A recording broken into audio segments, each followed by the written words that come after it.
This image shows a pile of ancient, blackened gold coins recovered from the remote beaches of the Andaman and Nicobar Islands.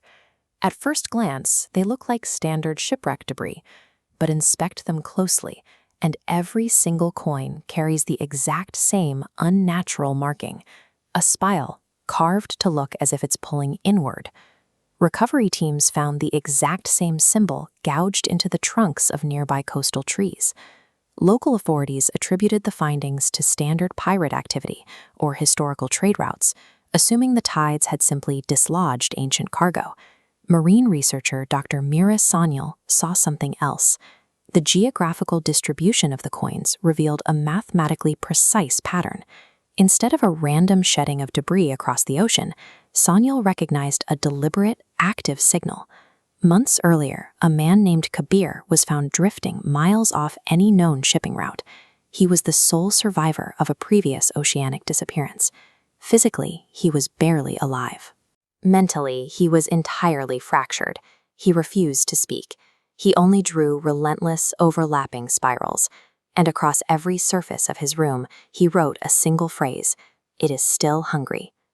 Doctors diagnosed his condition as severe deep-sea disorientation, compounded by extreme psychological trauma. But apex predators in a deep marine ecosystem operate with legal efficiency. They do not accidentally let their prey escape. To Sanyal, Kabir's release suggested a disturbing possibility. If a deep-sea force let a witness go while scattering artifacts, it hinted at a deliberate attempt to draw curiosity and people back to the source. This readout shows the unnatural, rhythmic low-frequency pulses appearing on digital sonar. Sanyal used these specific signals to track the origin point, assembling a strictly scientific team to trace the sound. When they arrived at the last known coordinates, the anomaly didn't appear on the horizon. Instead, Black Maw Island rose vertically from beneath the sea itself, displacing massive waves as it broke the surface. Immediately upon landing, the physical dimensions were wrong. The island had grown. The soil was significantly darker, and the trees were taller than any previous geological record indicated. The ground was a massive, camouflaged organism. The island's entire physical structure served as a biological interface, shifting its form in response to the expedition's presence. Along the shoreline, the crew encountered incomplete, twisted shapes.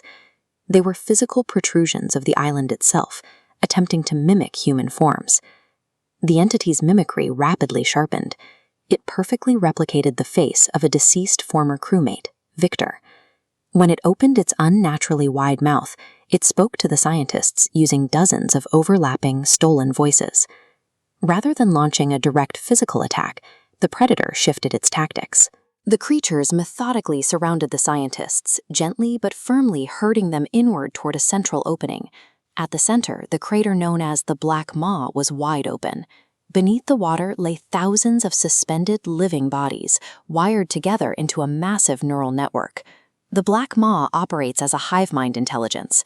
By using psychological trauma to break down its subjects, the entity systematically assimilates human memories and knowledge into its collective structure. Panic broke the team's discipline. A terrified scientist triggered a set of emergency escape explosives, detonating them prematurely. The blast fractured the ground, but the anomaly didn't crumble like rock. It screamed, not in pain but in sentient, calculated rage. Executing a final offensive maneuver, the massive entity intentionally sank itself back into the deep ocean, violently pulling the entire expedition down with it. At the edge of the crater, Kabir stopped fighting. Realizing his mind had already been assimilated during his first voyage, he smiled as hundreds of hands reached up, allowing the entity to pull him in. Standard human defense mechanisms, like flight or violent resistance, are entirely useless against an organism that has already absorbed human psychology.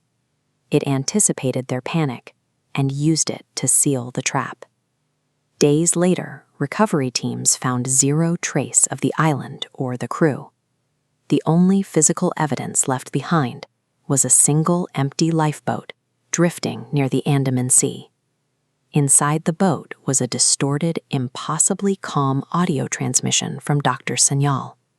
her final warning was simple: do not come looking for it.